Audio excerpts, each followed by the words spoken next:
or some point of reference that we can both look at if we look up? Or do you think we should look at each other? I think that might be better. Yeah. Because then we know that the gaze, no matter where we slice the footage, was at each other. Yeah. Alright, let's do that. Not very conceptually exciting, but you know.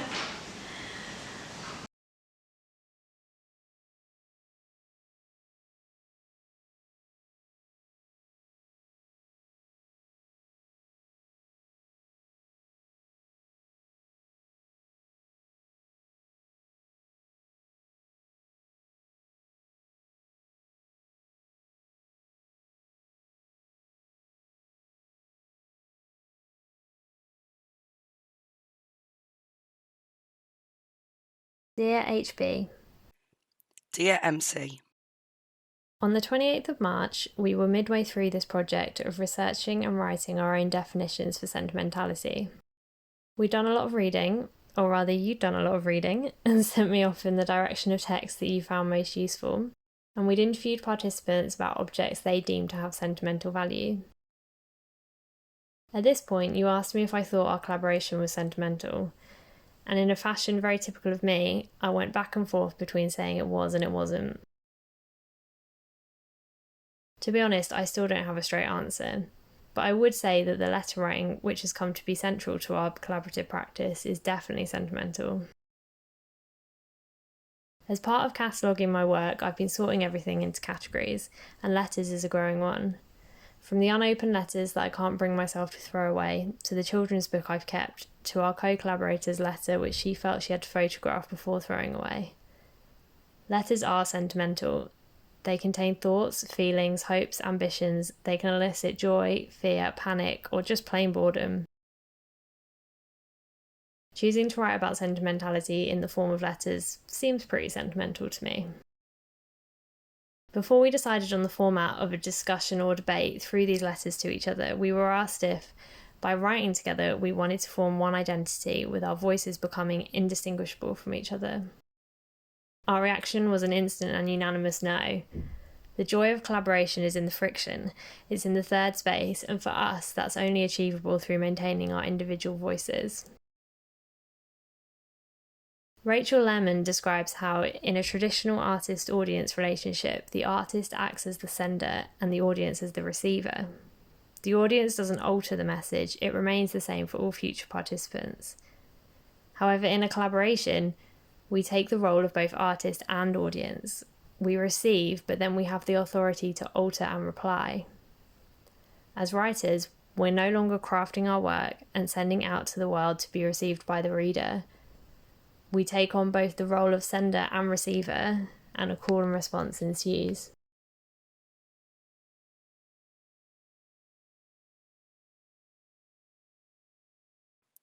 of course, as a self-proclaimed sentimentalist, it is unsurprising that I am already projecting a tender and protective sentiment upon our professional relationship, from which I derive so much enjoyment.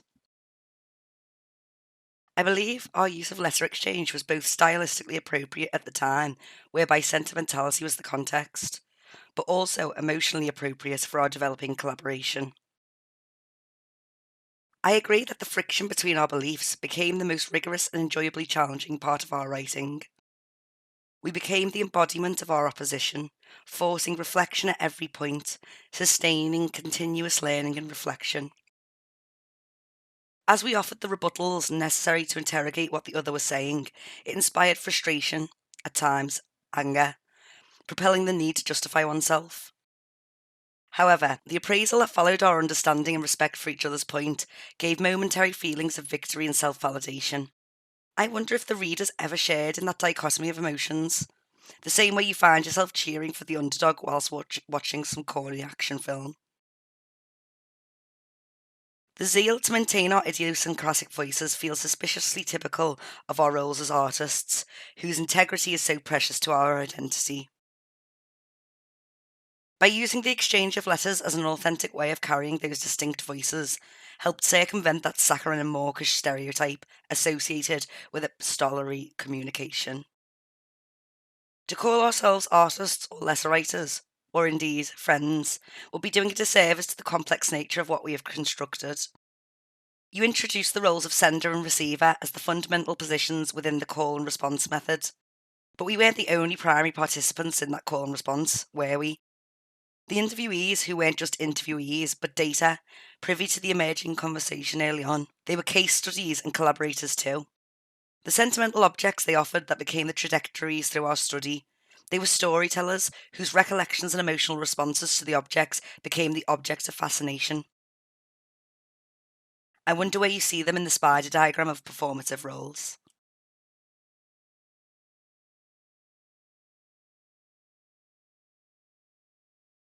I completely agree with you that whenever your response to my letter showed an agreement or just a respect for what I was saying, it gave me validation and a sense of victory. I hope that contributed to us wanting to move away from the formal, dense writing that I often struggle with in academia and incorporate our personalities and emotions into the work. I think the nature of the subject of sentimentality really allowed us to bring more of ourselves to the writing, and I hope that makes it an enlightening read. This overlap between us seemed to create a third space. If we return to Lerman, I guess the third space would be where we're both simultaneously acting as artist and audience, or writer and reader, and the words are bouncing back and forth between us. The hefty amount of cutting and editing we had to do also lives in this space, and it's probably symbolised by our laptop screens with our faces side by side as we sit on our third Zoom call of the day, both staring at a shared Google Doc trying to edit both our own and each other's writing.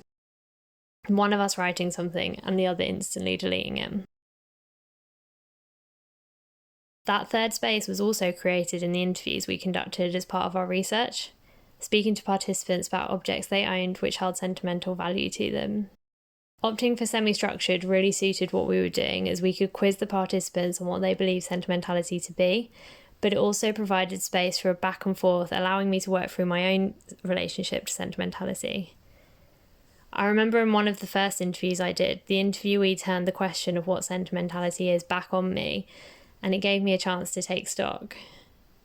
When I compare that to the definition I eventually wrote in our conclusive letters, I can see the influence of having this third space created through those conversations. I talk about sentimentality as a frame of mind or a framework for approach, which isn't necessarily something any of the participants specifically said, but it developed out of the overlap between us in those conversations.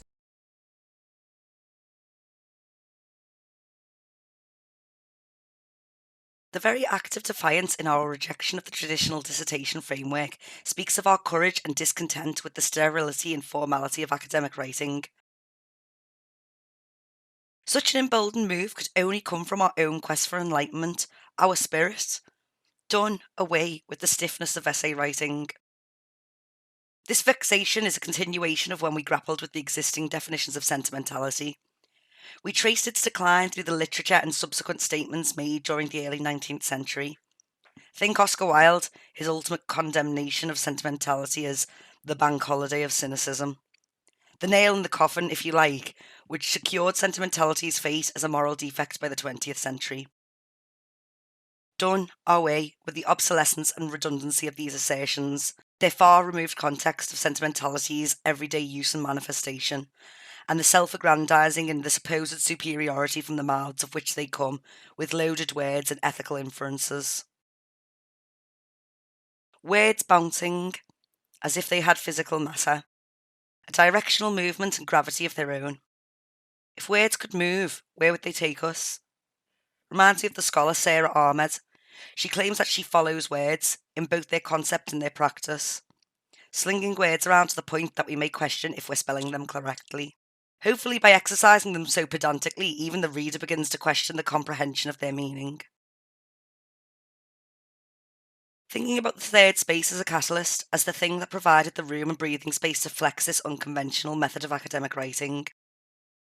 This third space feels like a breeding ground of uncertainty, where roles are reversed, listeners become speakers, rational malaise becomes emotional willpower, and we were forced into asking those unstructured questions of ourselves. I settled with tendency in regards to what sentimentality actually is, when you opted for framework. This reconsideration of my choice of word was due to your incessant pushing, but also considering the psychologically charged choice of words of the interviewees. It always felt as though they were leaning into their emotional constructions surrounding their objects. It was their choice of words, conscious or subconscious, that conveyed to me a preference of remembrance. The narrative they were constructing around nostalgic stories convinced me that being sentimental required a viewpoint and taking a stance as narrator. The way I see it, we've been narrated too, then narrated ourselves in our somewhat eccentric performance as letter writers and intellectuals. So what of our audience? What of those readers now? I love that you brought up narration, as despite neither of us including it in our definitions for sentimentality, there's no doubt from our interviews that narration is a hugely important part of it. To sit and listen to participants tell the story of these objects that they're so attached to was such a privilege. They were also candid in what they shared and so thoughtful in how they broke down those emotional constructions, as you called them, which is a really lovely way of putting it. You're completely right that bringing their narrative, the stories they tell themselves about these objects, into the research really complemented the performative nature of our writing. In our methodology, we describe our letter writing as purposefully performative, and this is something which has been born out of the versions of ourselves which we perform for each other. You, the seemingly confident, unapologetic, and at times argumentative.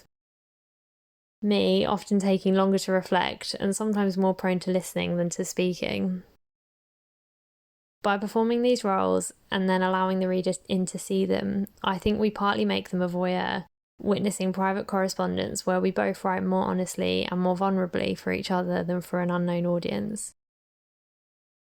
We also invite them in to participate, perhaps as some sort of mediator between us. The page breaks between each letter offer space for reflection and allow the reader to consider both sides of the story, but without us forcing them to pick which one they stand with. I'm interested in whether you actually think about the reader when you're first writing. Whilst I know that ultimately it will be read by someone outside of the safe space that we've created for each other, I selfishly don't tend to think about them until it comes time to edit. In fact, I actively try to put them out of my mind. I know that we obviously wrote the introduction, methodology and conclusion together, but I find that I can often hide behind your confidence or maybe just steal some of it. But when we write as individuals but for each other, it allows me to maintain my individual voice whilst easing my anxiety and alleviating my tendency to procrastinate for fear that what I write won't be seen as any good.